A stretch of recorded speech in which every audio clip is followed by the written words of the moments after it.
Assalamualaikum warahmatullahi wabarakatuh. Pada pertemuan ketujuh ini, pertemuan terakhir sebelum kita UTS, akan membahas sedikit mengenai kontrak opsi saham. Option merupakan salah satu bentuk surat berharga derivatif atau turunan.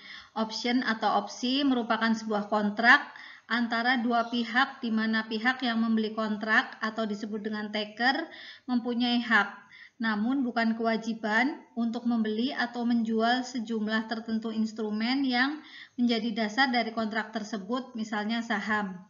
Dengan demikian, opsi tersebut disebut opsi saham atau stock option. Untuk mendapatkan hak tersebut, pihak taker membayar sejumlah premi kepada si penjual kontrak, yaitu disebut writer.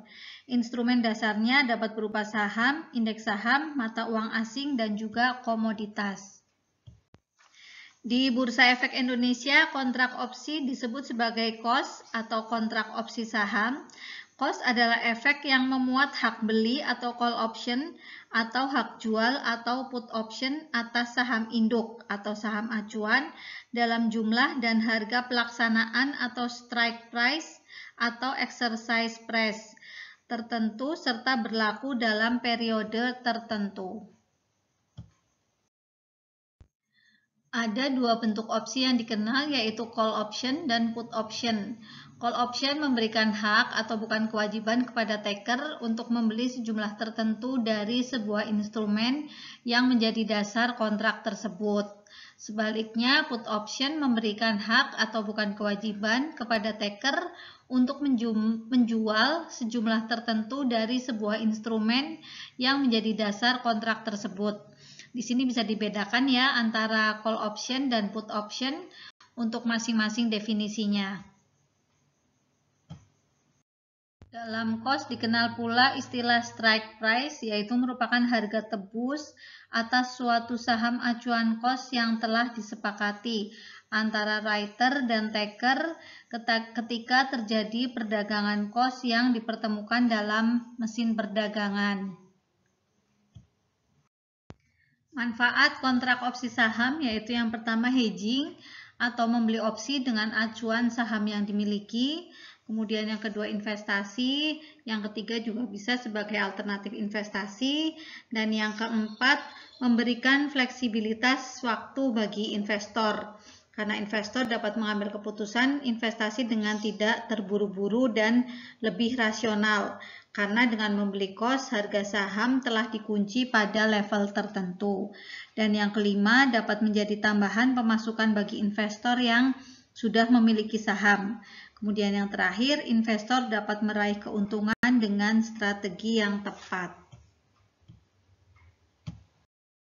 Faktor-faktor yang mempengaruhi harga opsi yaitu yang pertama, harga saham saat ini dan strike price.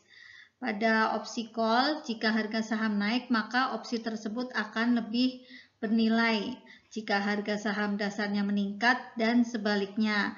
Sementara opsi put merupakan kebalikan dari opsi call. Kemudian yang kedua, waktu sampai jatuh tempo. Yang ketiga yaitu volatilitas harga saham dasar. Semakin tinggi volatilitas harga saham, maka akan membuat pemilik opsi harus semakin jeli. Bagi pemegang opsi call, semakin tinggi volatilitas harga saham, kemungkinan mendapatkan keuntungan pada saat harga saham naik akan semakin besar. Tetapi jika harga saham turun, kerugian sudah dibatasi sebesar premium. Kemudian yang keempat yaitu tingkat bunga bebas risiko. Jika tingkat bunga bebas risiko meningkat, maka harga saham akan cenderung meningkat pula. Yang kelima, dividen.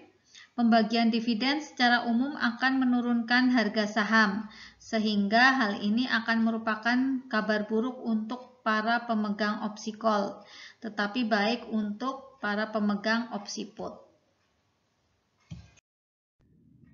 Demikian materi kontrak opsi saham sebagai materi tambahan.